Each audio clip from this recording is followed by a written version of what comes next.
I mean, honestly, the way that I get into a character is through their style. So it was more about who Lily is that was so fascinating to me, is that she's a walking, talking contradiction, yet it's perfectly harmonious for her. Envision the internet breaking at its seams, news alerts erupting on every device, social media platforms ablaze with frantic discussions. The headline, mind-blowing. Marvel Studios, that monolithic empire of cinematic universes and superhero legends, is taking legal action against Ryan Reynolds. Yes, the Ryan Reynolds, the charismatic, quick-witted embodiment of Deadpool, the seemingly Teflon star who could charm his way out of anything. It sounds like a plot twist ripped straight from the panels of a graphic novel, a meta-narrative worthy of Deadpool himself, doesn't it? But this isn't a fictional crossover event. This is stark, unscripted Hollywood reality, and it's a saga unfolding with layers of intrigue, shades of gray, and a level of messiness that surpasses even the wildest industry gossip.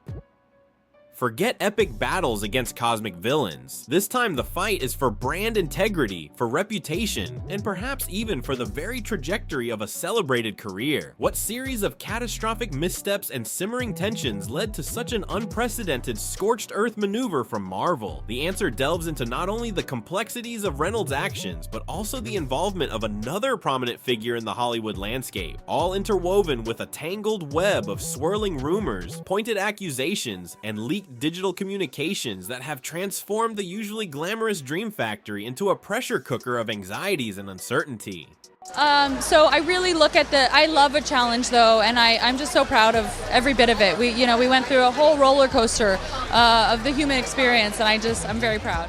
The genesis of this Hollywood earthquake, much like many celebrity collapses, appears deceptively serene. Blake Lively, often perceived as the radiant, sophisticated half of a power couple with Ryan Reynolds, enthusiastically signed on to headline a new cinematic endeavor. The project, helmed by director Justin Baldoni, an auteur celebrated for his emotionally resonant and character-driven narratives, initially seemed like a harmonious convergence of talent and vision. Early publicity shots splashed across glossy magazines portrayed Blake and Justin as kindred creative spirits, radiating warmth and mutual admiration, a truly inspiring collaboration, unparalleled creative synergy, and the usual chorus of carefully crafted Hollywood superlatives echoed through the press releases. Everything projected an image of seamless professionalism and artistic alignment. However, beneath the carefully curated facade of positivity, subtle undercurrents of unease began to ripple through the industry grapevine. Whispers, initially faint and almost imperceptible, hinted at Blake experiencing a sense of creative confinement. Justin, it transpired, was not solely occupying the director's chair. His influence permeated multiple facets of the production, deeply enmeshed in shaping the very fabric of the screenplay, and even taking on a significant on-screen role himself.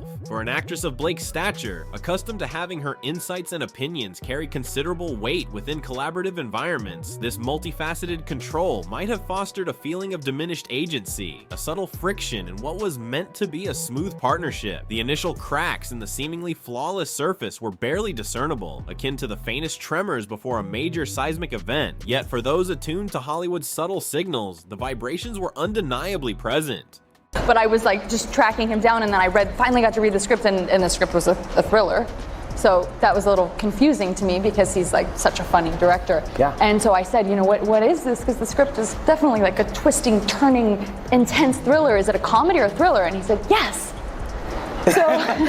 So then every day on set, I was like, is today a comedy or is it a thriller? It's a good mix and of it's both. like, yeah, it's like really kind of over the top and campy and trashy and fun and like, kind of like my outfit, I guess. Suddenly, the unfolding narrative executed a dramatic pivot, veering into unexpected territory. Blake, in a move that reverberated across the entertainment news cycle, publicly leveled a serious accusation against Justin. She asserted that he was actively orchestrating a calculated campaign to tarnish her reputation, alleging a deliberate strategy of leaking disparaging stories to paint her as a demanding, self-absorbed diva. Within the often murky and strategically manipulative ecosystem of Hollywood public relations, where backroom deals and carefully placed leaks are almost considered commonplace, Blake's accusation carried significant weight and generated immediate buzz. Almost instantaneously, public sentiment began to shift, tilting perceptibly in Blake's direction. The narrative quickly coalesced into a familiar and readily digestible predictable trope, the seemingly vulnerable female lead bravely standing against a powerful, controlling male director. It was a narrative that resonated with existing cultural anxieties and readily tapped into preconceived notions about power dynamics within the industry. Blake, in this framing, appeared to be the underdog, courageously fighting to reclaim her narrative against an influential figure wielding undue control.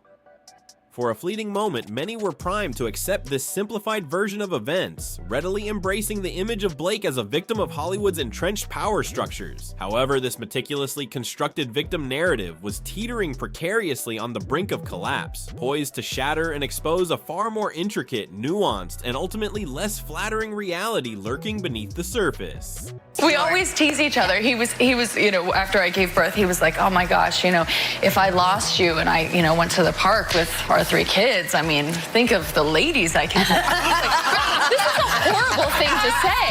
And he's like, I mean, I've got a long list. And I was like, oh, really? Because I just have one on my list. I don't have anyone on my list. And then it wasn't funny anymore. No, it's so much more of a burn. He's like, wait, who? And I was like, okay, think of someone. Bob Newhart, I don't know.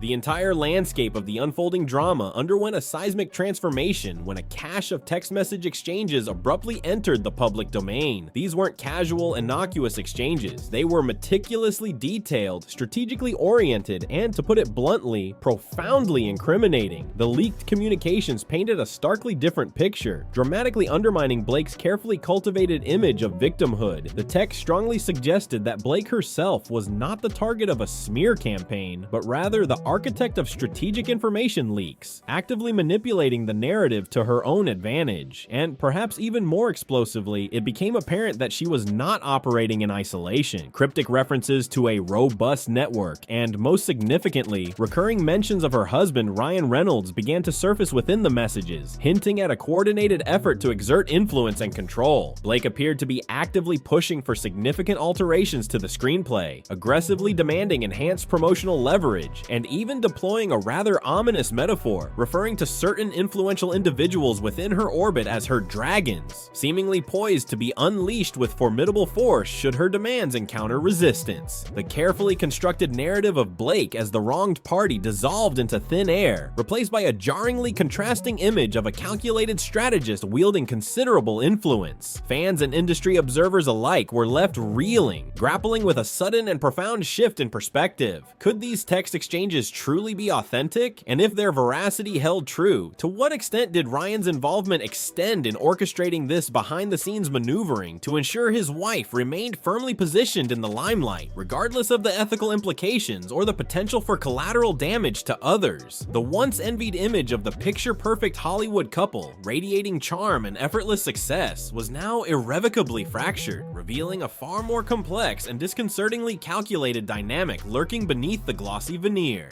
I think the idea that people think that they know you, I think because of how intrusive media is these days, people care so much more about your personal life than they do your work, and if you aren't open with your personal life, then they just make it up for you and share it for you.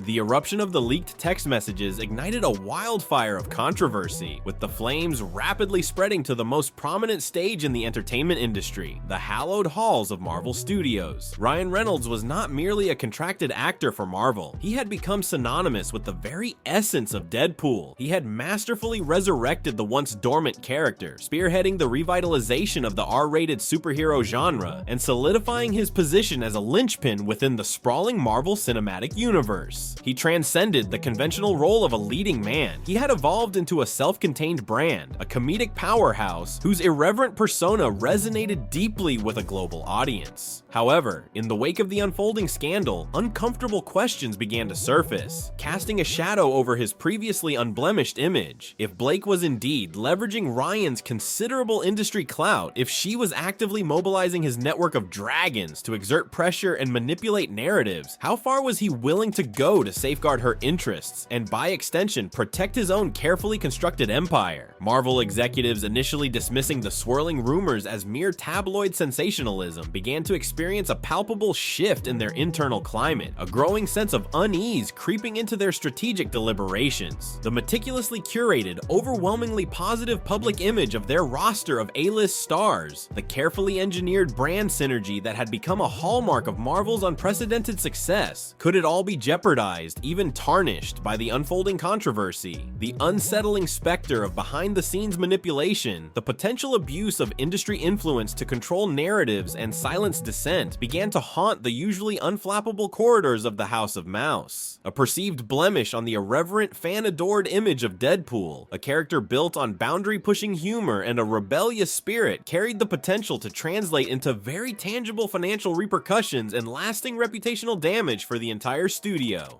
I mean, I internalized that as opportunity. Like, we had such a responsibility to this audience to deliver something and to have the opportunity to deliver something for a passionate group of people. Yes. As someone who is so deeply passionate myself, I was so excited about that. I would so much rather have that than people who are indifferent. Blase. As the undercurrent of tension within Marvel escalated to near boiling point, Ryan Reynolds, the usually ubiquitous and playfully provocative figure, retreated into an uncharacteristic silence. His once constant stream of witty social media pronouncements, his trademark playful deflections of media inquiries, all abruptly ceased. His vibrant online persona vanished, replaced by an unsettling void that only amplified the anxieties and uncertainties swirling around him. Marvel, a corporate behemoth renowned for its ability to weather industry storms with stoic composure and discreet internal maneuvering, initially maintained a posture of tight-lipped containment. However, the persistent and increasingly virulent nature of the Baldoni-Lively feud proved to be an uncontainable force, refusing to recede into the background noise of Hollywood gossip. A steady drip of additional screenshots, further fragments of leaked conversations, and an escalating crescendo of whispered insider accounts continued to pour fuel onto the already raging fire of speculation. Then, with the force of a thunderclap, the bombshell detonated. Marvel, no longer content to observe from the sidelines, ceased its posture of passive monitoring and opted for a decisive, unprecedented course of action. Legal counsel was engaged, and then the almost unimaginable announcement reverberated throughout the industry. Marvel Studios was officially initiating a lawsuit against Ryan Reynolds. This wasn't a quiet renegotiation of contract terms, not a discreet behind-closed-doors arbitration, but a full-blown public declaration of legal warfare. The studio's official statement cited a litany of grave concerns: breach of contractual obligations, demonstrable reputational harm inflicted upon the Marvel brand, and the existence of newly unearthed material that allegedly painted a deeply troubling picture of Reynolds' conduct. The precise details of the legal filings remained sealed under court order, further intensifying the atmosphere of suspense and fueling an explosion of rampant speculation across every corner of the internet. But one undeniable truth pierced through the fog of rumor and conjecture. Marvel, in its decisive action, was sending an unambiguous message, not only to Ryan Reynolds, but to the entire Hollywood ecosystem. No single star, regardless of their box office draw or fan adoration, was deemed to be bigger, more indispensable, or more untouchable than the overarching sanctity and unwavering integrity of the Marvel brand itself.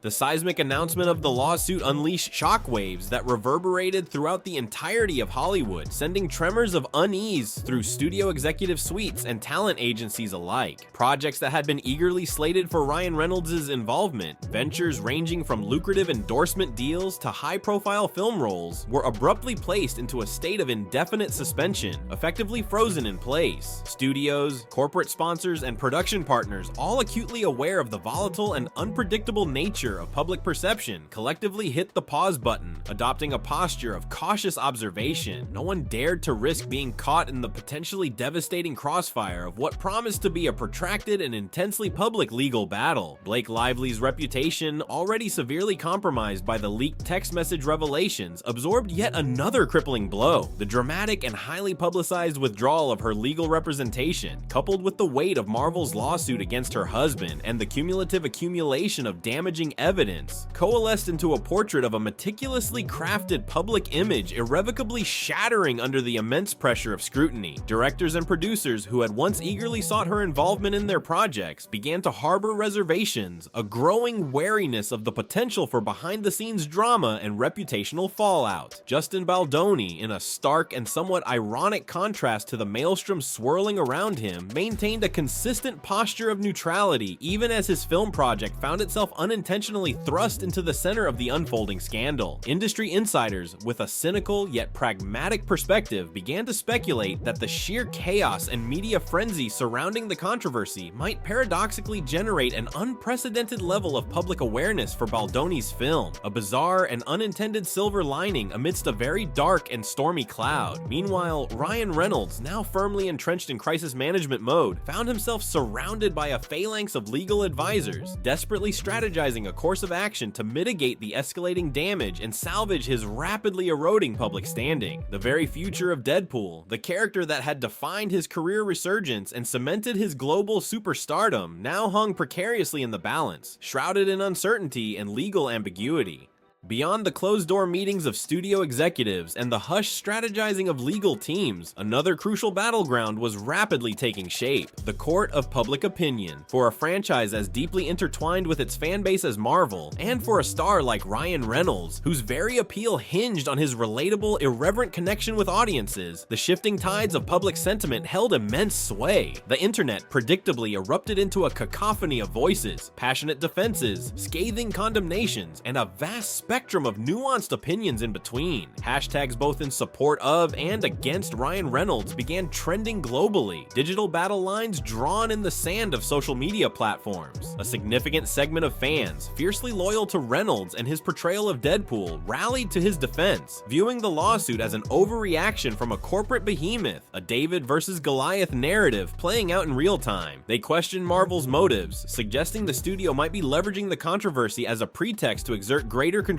over the Deadpool franchise, or even to subtly shift away from the character's R-rated, boundary-pushing ethos. Conversely, another faction of fans, equally invested in the integrity of the Marvel Cinematic Universe and the studio's carefully cultivated brand image, sided firmly with Marvel, expressing shock and disappointment at the allegations against Reynolds. They argued that no star, regardless of their popularity, should be considered above accountability, and that Marvel was justified in taking decisive action to protect its multi-billion-dollar empire from perceived internal threats. Online forums and comment sections became digital battlegrounds, with heated debates raging about loyalty, accountability, and the blurred lines between celebrity persona and private actions. The once unified and enthusiastic Marvel fanbase found itself fractured, grappling with conflicting narratives and wrestling with the unsettling possibility that the charismatic hero they had championed might be entangled in a scandal that challenged their very perception of him. This division in the court of public opinion added another layer of complexity to the unfolding saga, underscoring the profound influence of fan sentiment in the modern entertainment landscape and the precarious tightrope that studios and stars must walk to maintain public favor.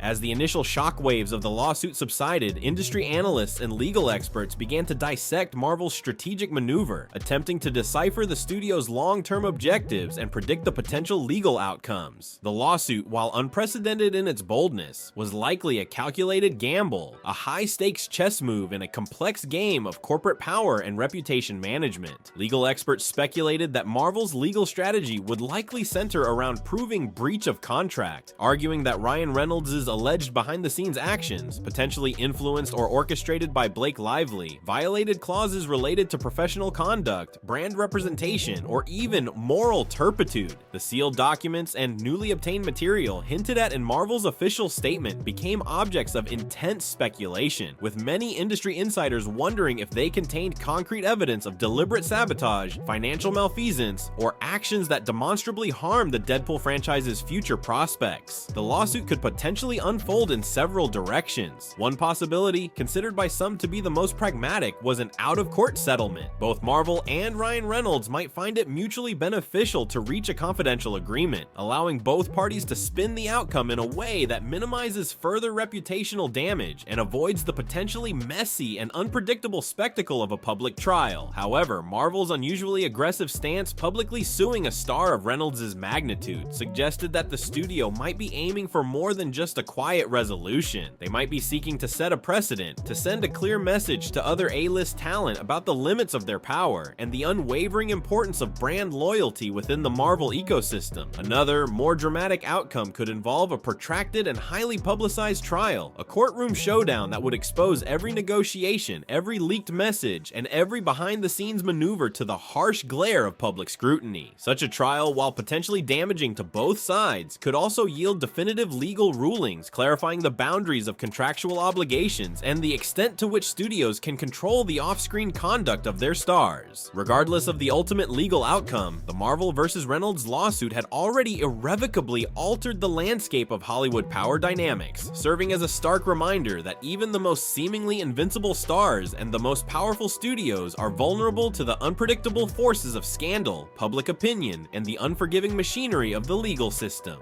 And so, the curtain rises on a new act in this unfolding Hollywood drama, leaving us to ponder the profound implications of this unprecedented clash between a studio titan and a seemingly untouchable star. Hollywood, a realm notorious for its spectacular ascensions to fame and equally precipitous descents into obscurity, now holds its collective breath, awaiting the next twist in this saga of power, manipulation, and the inherent fragility of celebrity. Ryan Reynolds, once confidently riding the crest of a comedic wave, now confronts a career-defining crisis, a trial by public opinion and legal proceedings that could irrevocably alter the trajectory of his professional life. Will the unfolding legal battle unearth evidence of misconduct so egregious that it irrevocably alienates his devoted fan base? Is there a plausible path to redemption, a strategic maneuver that could allow him to salvage his reputation and, perhaps more crucially, the future of the Deadpool franchise? Or is this in fact the dawning of a Hollywood exile, a cautionary tale etched in the annals of entertainment history? The forthcoming legal proceedings promise to be a deeply revealing and potentially devastating exposé of the intricate power dynamics that govern Hollywood, the seductive allure of manipulation, and the often brutal consequences of unchecked ambition. One stark and undeniable lesson emerges from the wreckage of this unfolding scandal. In the contemporary landscape of mega franchises and billion-dollar brands, even the most minuscule cracks in the foundation of trust can swiftly metastasize into seismic events with catastrophic repercussions. And when those seemingly minor fissures expose deeply ingrained patterns of hidden agendas, questionable ethical practices, and a willingness to weaponize influence, the ensuing quake can topple even the most seemingly impregnable reputations with breathtaking speed and devastating finality. What are your predictions for the next chapter in this unfolding Hollywood saga? Will Deadpool survive this existential threat? Can Ryan Reynolds successfully navigate this treacherous legal and public relations minefield? Share your thoughts and speculations in the comments section below. The conversation, much like the drama itself, is only just beginning.